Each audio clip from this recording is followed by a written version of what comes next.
Assalamualaikum warahmatullahi wabarakatuh. Kali ini saya akan mempresentasikan artikel dari kami yang bertemakan hadis makbul dan hadis mardud. Dosen pengampu kami kali ini adalah Dr. Abdul Basit.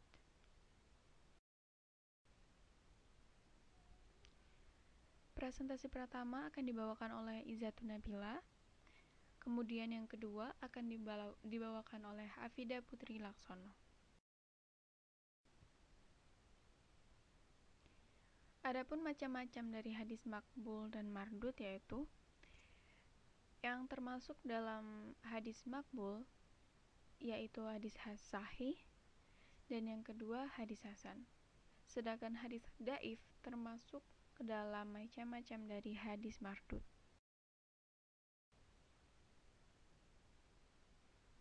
Pengertian dari hadis makbul dan mardud secara terminologis, hadis makbul dan hadis mardud merupakan perkataan atau perbuatan atau ketetapan atau sifat-sifat fisik maupun moral Rasulullah SAW.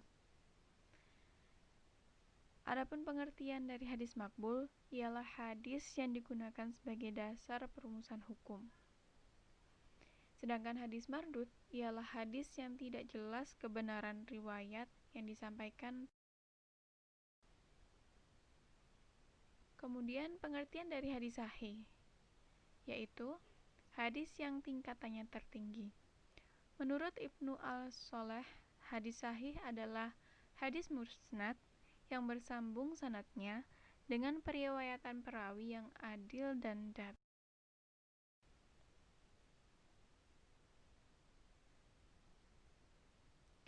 Kriteria dari hadis sahih yang pertama adalah sanadnya bersambung.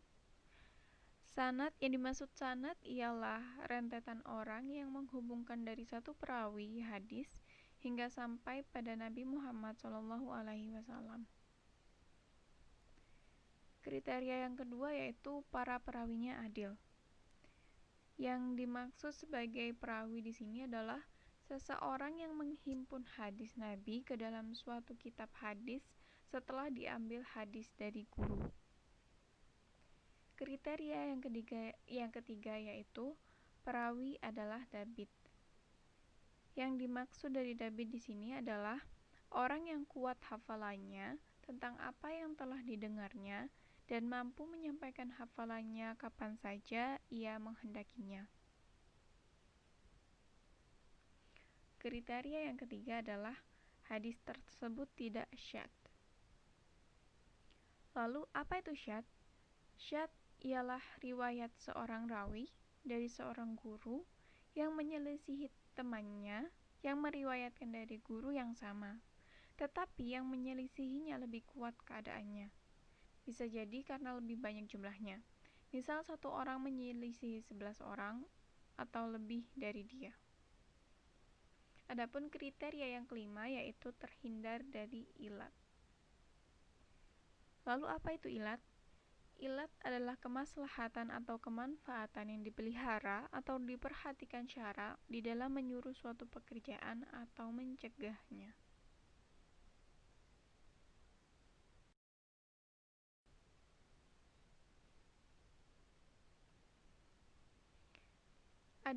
Adapun pembagian hadis sahih.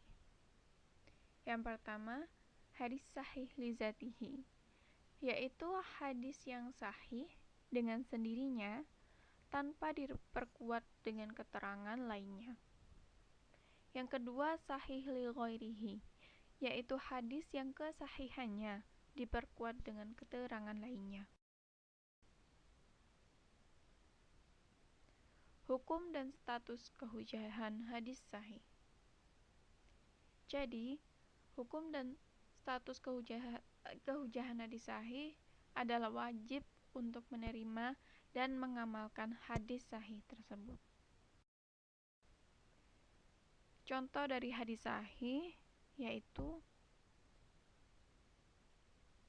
hadis riwayat Bukhari nomor 731 yang artinya telah bercerita kepada kami Abdullah bin Yusuf yang berkata telah mengabarkan kepada kami Malik dari Ibnu Syihab, dari Muhammad bin Jabir bin Mut'im, dari bapaknya, yang berkata, aku mendengar Rasulullah Shallallahu Alaihi Wasallam membaca surat At-Tur di waktu sholat maghrib. Ini adalah salah satu contoh dari hadis sahih yang sudah terlihat bahwa sanadnya bersambung dengan perawi yang adil dan dabit, serta hadis yang tidak ilat maupun syadz. Kemudian presentasi berikutnya akan dilanjutkan oleh teman saya, yaitu Afida Putri Laksono.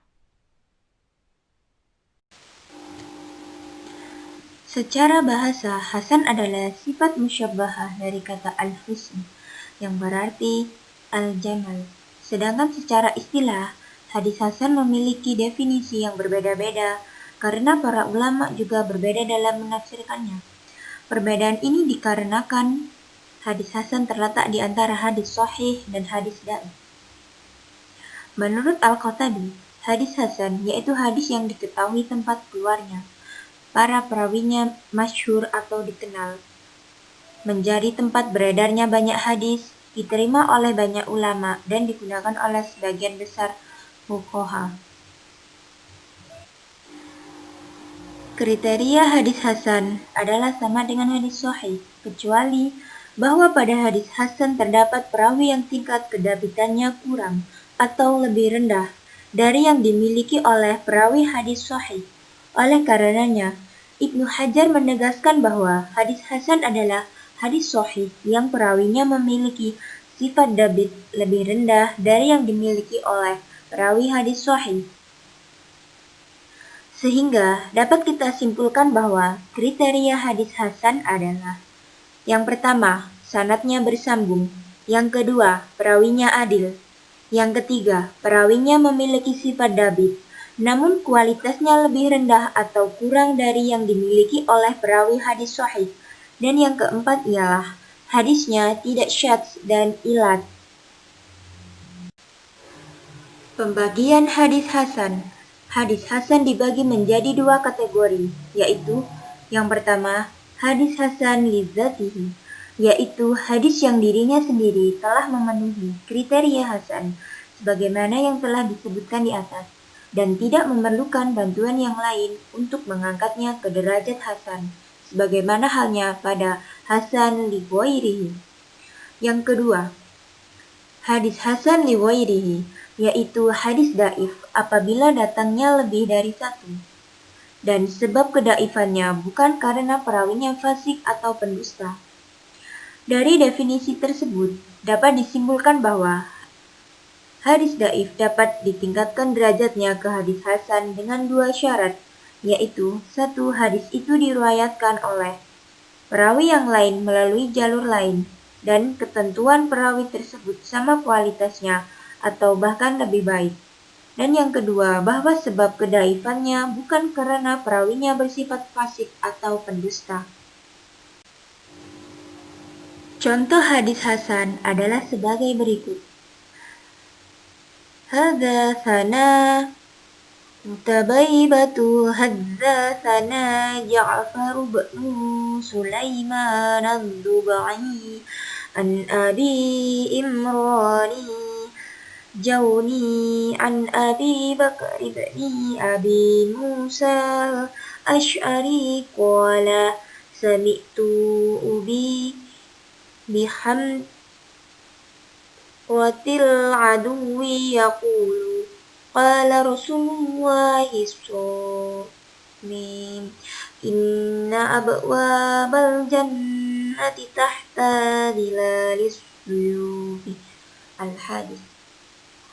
Artinya, telah menceritakan kepada kamu Qutaibah, telah menceritakan kepada kamu Ja'far bin Sulaiman, dari Abu Imran al-Jauni, dari Abu Bakar bin Abi Musa al-Ash'ari, ia berkata, aku mendengar ayahku berkata ketika musuh datang, Rasulullah Shallallahu Alaihi Wasallam bersabda, sesungguhnya pintu-pintu syurga di bawah bayangan pedang.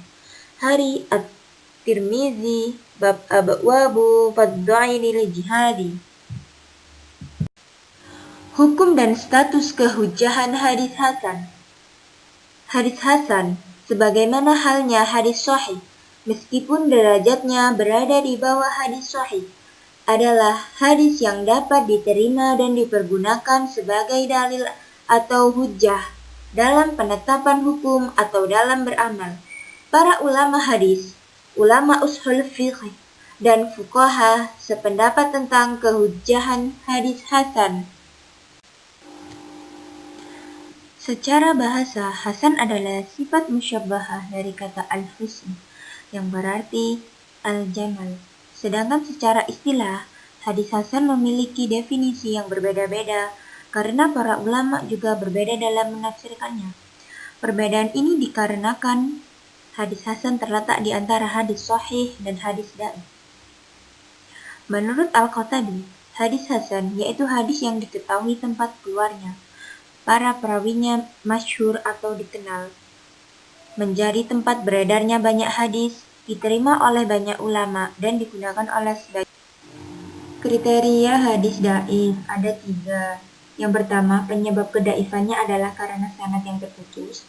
Penyebab yang kedua adalah karena matan, dan penyebab yang ketiga adalah faktor kedaifan bisa karena matan dan sanad.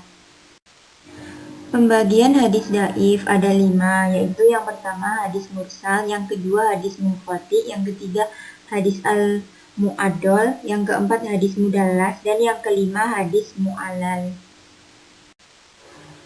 Pembagian hadis hasan. Hadis hasan dibagi menjadi 2 kategori, yaitu yang pertama hadis hasan lidzatihi, yaitu hadis yang hukum dan status kehujjahan hadis hasan.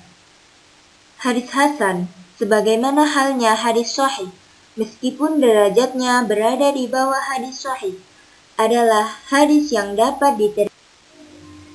Di bawah ini adalah contoh hadis dhaif.